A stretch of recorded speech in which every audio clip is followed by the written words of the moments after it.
നമസ്കാരം. ഞാൻ doctor Ramya, associate professor, government Ayurveda college, Thiruvananthapuram.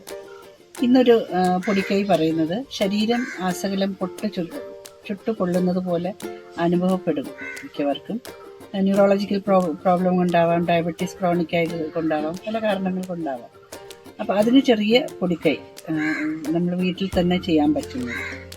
അതായത് കൽക്കണ്ടം നല്ലോണം പൊടിച്ച് അത് പാലിൽ ചേർത്ത് കുറച്ചൊന്ന് വറ്റിച്ച് അത് ഉള്ളിൽ കഴിക്കുന്നത് ഏറ്റവും നല്ലതാണ്.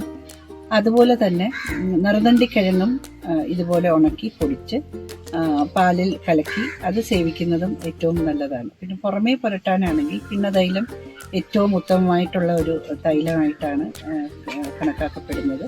അതുപോലെ തന്നെ താമരപ്പൂവിൻ്റെ മൊട്ട്, താമരപ്പൂവായാലും കുഴപ്പമില്ല, അത് പിന്നെ നല്ലോണം അരച്ച് കാലിൽ പുരട്ടിയാലും അല്ലെങ്കിൽ കയ്യിലോ കാലിലോ എവിടെയാണ് ചുട്ടുകൊള്ളുന്നത് അവിടെ പുരട്ടിയാലും ഏറ്റവും ഉത്തമമാണ്.